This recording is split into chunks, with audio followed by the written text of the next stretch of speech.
I'm delighted to introduce Jacob Bloomfield, who is a postdoctoral fellow at the University of Constance and an honorary research fellow at the University of Kent. Jacob's new book, Drag: A British History, is hot off the press from University of California Press. In fact, just officially came out in the UK in the last few days. So we are honoured to have this as Jacob's first launch event of his new book, and really looking forward to hearing more about it. And he is keenly immediately moving on to work on a second monograph, which will be about the historical reception to and cultural impact of the musician Little Richard. So over to you, Jacob. Hey, thanks very much for having me. Hello, everyone out there in cyberspace. So let me just do the screen sharing thing. Okay. And then,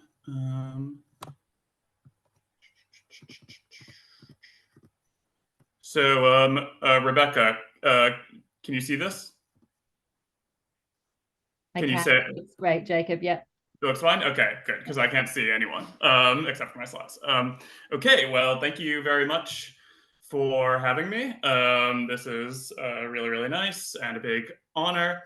So, yes, I'm here to talk about my book, Drag: A British History. It's out now. And here we go. So, as Rebecca mentioned, this is actually the first book talk I'm giving, so I'm still sort of tinkering with the process, so bear with me. But the structure of the talk is first I'll provide a summary of the book and the main arguments. Then I'll define some key terms. Then I'll do a mixture of giving a tour of the book.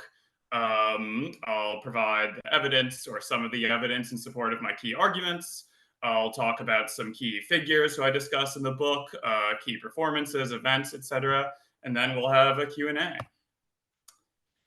So the book examines the history of male drag performance in Britain between 1870 and 1970.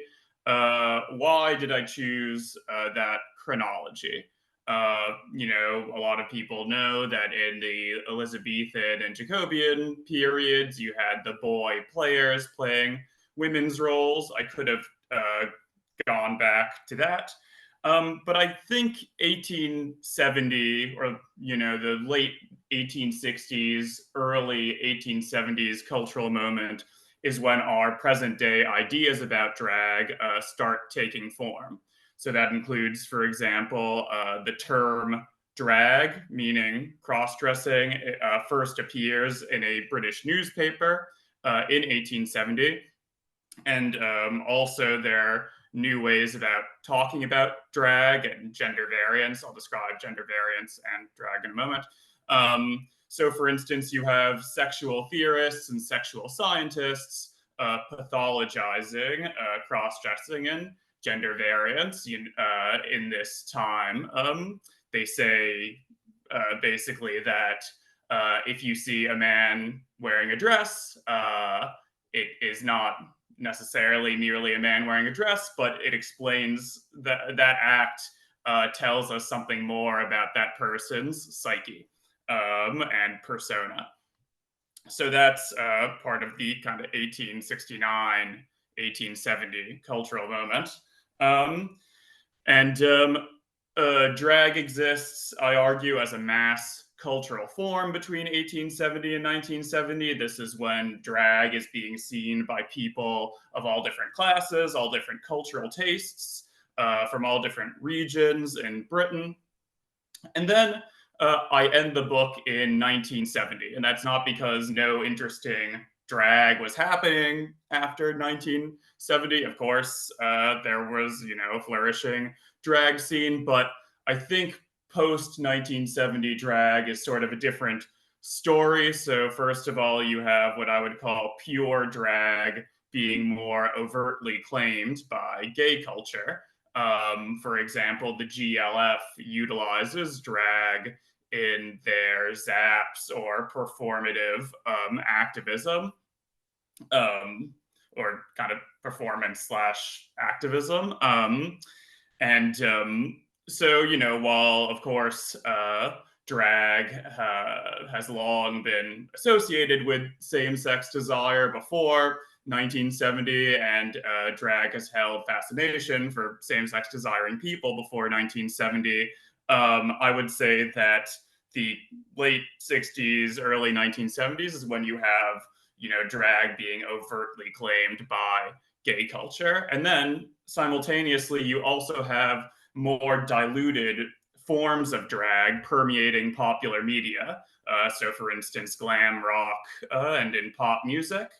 And usually it's always problematic when you link a phenomenon to one event, but often what's seen as the incitement behind, or the inciting event behind, rock stars and pop stars presenting themselves in drag adjacent modes is when Mick Jagger appears at a Rolling Stones Hyde Park performance after the death of Brian Jones, wearing makeup and also wearing what's described often as a frock. It was actually more like a Greek cassock. I forget the exact name for this piece of clothing. So it wasn't actually a frock, but it was interpreted as a frock.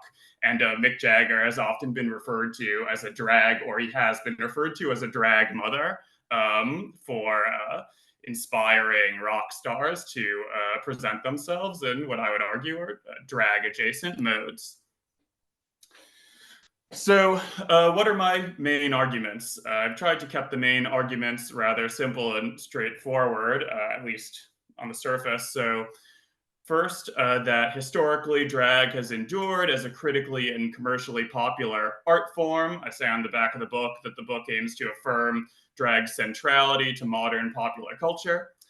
And then, second, that drag has historically held a variety of meanings for observers and practitioners. It didn't just mean one thing, for example, homosexuality. And furthermore, if we dig into this association between drag and sexuality, the cultural views regarding this were inconsistent, varied, and not uniform throughout the period that I'm considering. Then in making these arguments, I'm interrogating broader themes in modern British history, such as the history of censorship, working class culture, the aftermaths of the world wars, and the so-called sexual revolution. So the book doesn't aim to be contrarian. I'm not aiming to be a well actually guy. Instead, it inspires to historically contextualize preconceived notions readers might have about drag and to illuminate other meanings drag has held. So, for example, there's this narrative that in the past decade, let's say, drag has had a kind of cultural moment. You have, of course, RuPaul's Drag Race. Everybody's talking about Jamie, etc. And I'm not saying no, drag is not having a cultural moment, but I'm saying that drag has had cultural moments before. And in fact, I found, evidence throughout 1870 to 1970, every few years, you would see cultural observers saying drag is suddenly becoming popular. Then 10 years later, drag is suddenly becoming popular. So drag has had several cultural moments, and you can even, I would argue that 1870 to 1970 is maybe a prolonged cultural moment for drag. But I dig into some questions that people might have about drag. So, for instance, where does the association between drag and queer culture and gay culture come from? Is drag inherently a transgressive art form? How has drag been subjected to state, local, and cultural modes of regulation in the past? And to what extent is UK drag culture distinctly British, among other questions? So just to define my key terms quickly. So how do I define drag? Well, traditionally, the definition is men dressed as women or women dressed as men in the context of a performance. And by the way, most of the historical figures I discuss in my book, based on the evidence I have, appear to have identified as men dressing as women or something to that effect. But when there was evidence to suggest that someone was what we would call today trans, or they, or if they explicitly identified as trans during their lifetime, I respect that identity. So just wanted to establish that. The definition, I think, of drag that applies to the present and the past, though, is a kind of performance that comments on gender. Even more avant-garde forms of drag today tend to comment on gender. That maybe that won't be the case in 20 years or something, but I feel like that this definition holds true in the past and today. Drag has also been used as a synonym for cross-dressing, but the book uses drag to mean drag performance because it's about drag performance. So cross-dressing, the wearing of clothes in public or private, not typically associated with one's sex. Female impersonators, a historical term for men who wore women's clothes in the context of performance. Gender variance, gender presentations, or gendered understandings of oneself expressed through comportment, clothes, and other means that are unconventional in a given cultural context. And transvestism is cross-dressing that's suggested to be habitual, compulsive, or generally done repeatedly. So going into this first argument I have, that drag has endured as a critically and commercially popular art form. So I talk about how drag performers were some of the most popular artists of their time. Drag was adaptable. It was often at the forefront of new media when the music hall first started flourishing. Drag was at the forefront of that. Drag was in early film, in early radio, early television. So drag was often at the forefront of new innovations in media and entertainment. Drag appealed to audiences of different classes, regions, and cultural tastes. Drag resonated with audiences for a variety of reasons, as we'll get into, and drag spoke to certain zeitgeists and pertinent concerns as well. So just an example of this is the phenomenon of ex-servicemen's drag reviews. You might have heard about First World War and Second World War servicemen who performed drag shows for one another during the war and in POW camps and internment camps also. But what's interesting, what I find interesting at least, about Le Rouge et Noir, this troupe represented by Reg Stone on the left, is that they took the drag performed for their fellow soldiers during the war and parlayed this to a wider audience, i.e. the British public in the interwar period.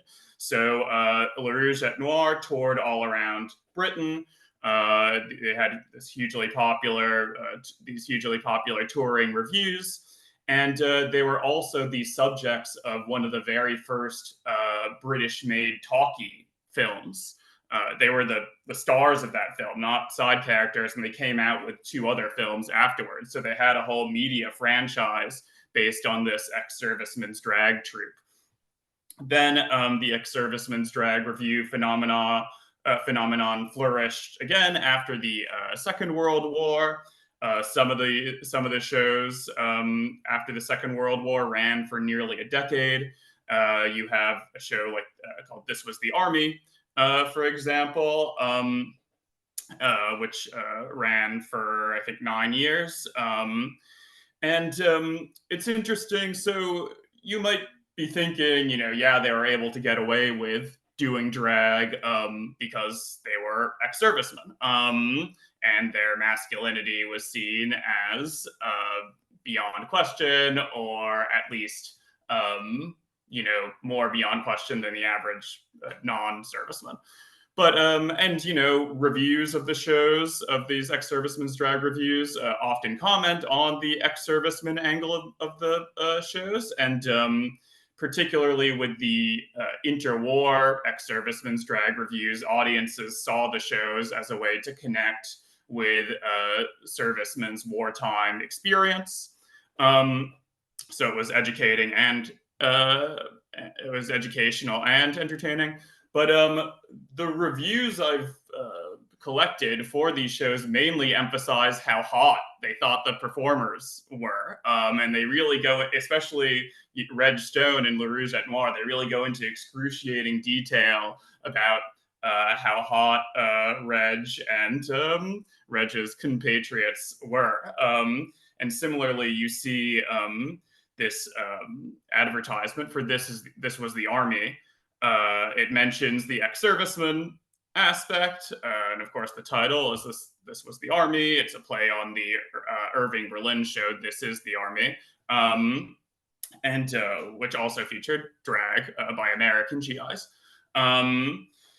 But and it's light entertainment, but you can see that the performers are the femininity they're exuding is very earnest. They look like they could, they wouldn't stand out in a lineup of pinup models from the time.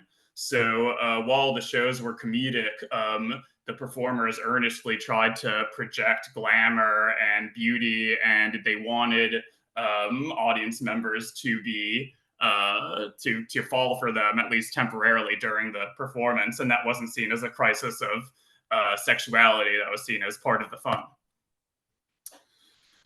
So here you have some more performers I discussed. So Bert Errol, who was from Birmingham originally.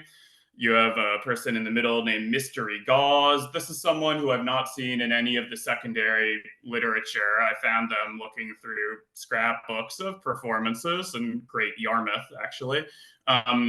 And they're billed as a Canadian Indian artist. I don't actually know whether that means Indigenous Canadian or whether they might have been born in India and lived in Canada or something like that, or whether they were from another racial or ethnic group but billed themselves as Canadian Indian to give themselves a sense of exoticism, which wasn't an uncommon thing to do.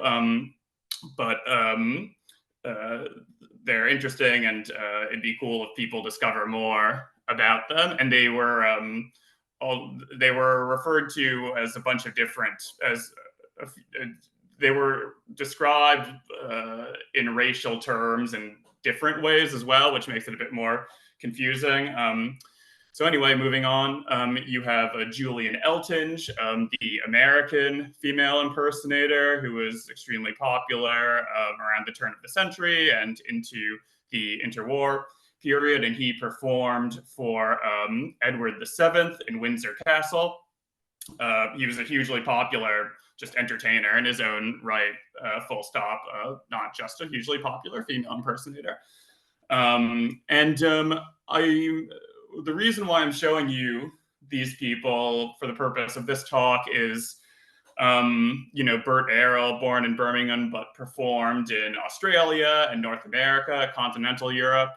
Mystery Gauze, probably from Canada, and had hit performances in Britain. Julian Eltinge, American, but performing for King Edward VII. And it's often said that RuPaul's Drag Race has established a kind of more globally homogenous view of drag, or more globally homogenous type of drag, and that's sort of the reference point for drag artists all over the world. But I would argue that going back to the 19th century, you have a global network of drag, and you have drag artists from North America traveling to Britain and continental Europe and vice versa. So you do have, as I said, this global network of drag long before RuPaul's Drag Race. On the left, you have John Lind, who was Swedish. In the middle, Billy Manders, who is associated mainly with Rill in Wales. And Billy Manders also appeared on radio as early as the 1920s. You don't often associate drag with the radio because you think of it as a visual medium, but Billy Manders made multiple radio appearances. And also had this seaside concert party troupe called the Quaintasks, and Billy Manders fronted that group. And then you have the Spanish female impersonator, Derkas, which, and so again, this global network of drag, and also these more regional celebrities of drag. But of course, you know, Billy Manders associated with Rill, but also made an impression nationally too. Here, moving on from glamour drag, I talk about the dame character, and here you have some of the most popular performers in, you know, well, in Dan Leno's case, 19th and 20th century Britain, in Arthur Lucan's case, in 20th century Britain. So Dan Leno had male characters as well, as you can see, but on the top right, you can see him in one of his dame studies as Mrs. Kelly, and Mrs. Kelly actually appeared in an early short film featuring Dan Leno. So again, early film. And you have Arthur Lucan there, who was famous for his character Old Mother Riley. And next to him is Kitty McShane, who was Arthur Lucan's wife, and Kitty played Old Mother Riley's daughter in the act. That was probably the least weird thing about their relationship. They had a very tempestuous offstage relationship. And what's interesting about, there's many interesting things about these entertainers, but for the purpose of this talk, I'll bring up that, you know, we often think of the dame as this sort of superficial, clownish figure, but both Dan Leno and Arthur Lucan really imbued their dames with a sense of realism. You know, there was slapstick, of course, as well, but they really did a lot of character work to make these fully fleshed out characters. They injected pathos in the dame characters, and they also reflected the concerns of their working class audiences. For instance, Arthur Lucan, or Old Mother Riley, was mainly known as a character that resonated with working class audiences in industrial cities and the provinces. In fact, so Arthur Lucan had this whole media empire, you know, plays, films. The film series is over 10 films long, if I recall correctly, a radio show, gramophone records. And I think it wasn't until the 10th Old Mother Riley film that the films were getting a West End release. They were mostly released in provinces and industrial cities. And Arthur Lucan imbued, sort of represented a fighter for the working class. So there's, for instance, a film called Old Mother Riley MP, where Old Mother Riley runs to be an MP against not only her former boss, but this former boss is also a property baron. So like a double enemy of the working class. And in Old Mother Riley scripts, you see that the audience is meant to boo the landlord oftentimes. The director of Love on the Dole directed 3, I believe, Old Mother Riley films, and said that Old Mother Riley was a great character for left-wing propaganda purposes. So, you know, Dan Leno and Arthur Lucan weren't just, you know, we shouldn't think of the dame as necessarily a superficial, clownish character. There's often a lot going on under the surface. Here's Danny LaRue, ubiquitous on British television and on stage. He had his own club. His heyday was the 1960s and 1970s.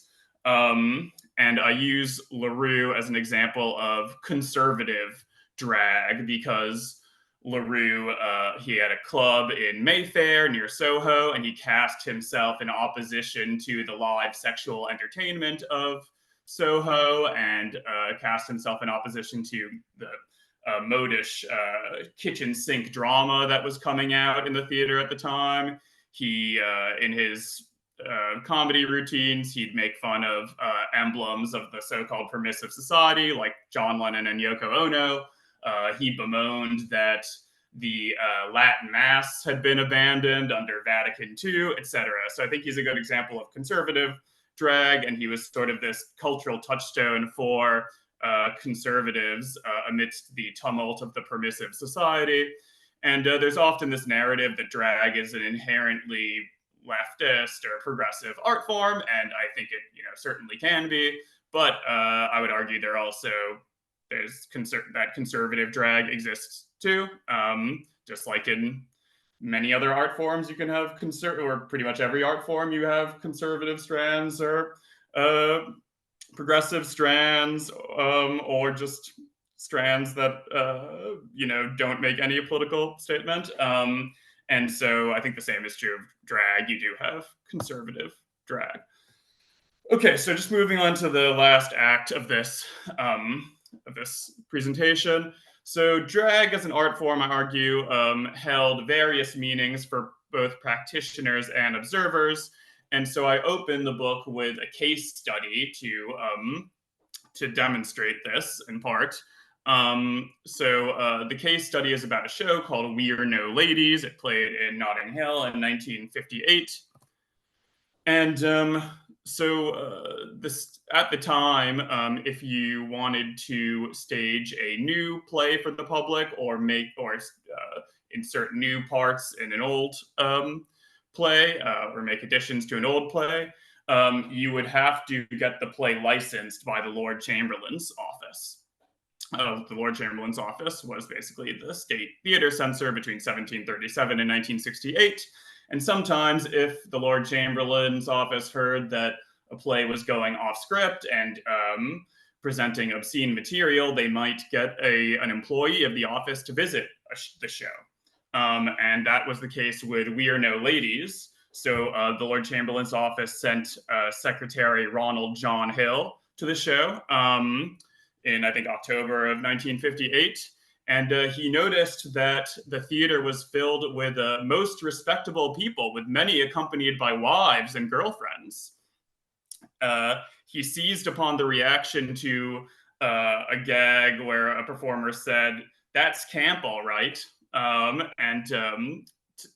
In response to this, Hill observes that, quote, "The introductory remark, 'This is camp, all right,' which is specialized actors' slang for a homosexual gathering, was greeted with a roar of laughter from the whole audience, who must thus be more familiar with the phraseology of the perverted than appeared." I'm sure none of you are familiar with the phraseology of the perverted. We're a wholesome audience here. Furthermore, Hill noted, "The show was very well dressed. How did they find the money? Some of the actors were so good they might have thought to be women."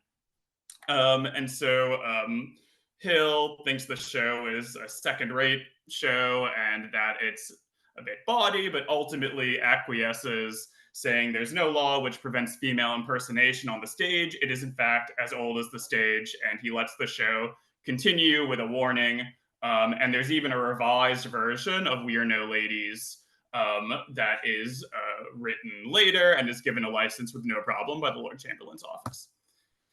However, not everyone was so tolerant, so the Lord Chamberlain's office got some angry letters about the show. So, for instance, H.C.R.A. Bennett wrote in, "We're No Ladies is in fact a vehicle for the basest perversion, a smutty, badly performed homosexual orgy in which the converted audience joins. It is not even funny." That would be a good blurb for the back of my book, by the way. So if London Review of Books is seeing this, I'd be happy to have my book described as a smutty, badly performed homosexual orgy in which the converted audience joins. Although that might be false advertising. Anyway, so Bennett goes on to say that these men exist and work their evil on each other, we all know. But to stand and sing the national anthem in both soprano and normal male voices is an insult to a gracious lady in a great position and an affront to English people. This is because traditionally in the theater at the time, the cast would sing the national anthem at the end of the show. And Bennett didn't like how they were singing God Save the Queen in warbling and soprano voices in some cases. So Brian Voss of 88 St. James's Street, along similar lines, said, "I was appalled and amazed that such a production as We Are No Ladies should be allowed to take place publicly, and even more that it should be open to youths and children. The Lord Chamberlain should certainly pay a visit to this show and see for himself the blatant and undisguised perversion which is displayed."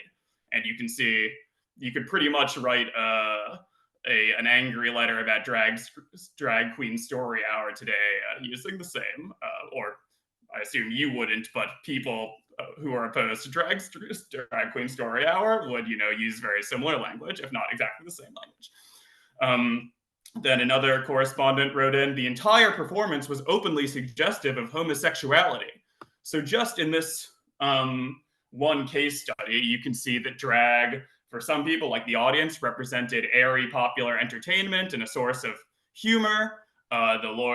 Secretary Hill thought it was a second-rate comedy, that it was tacky but also glamorous.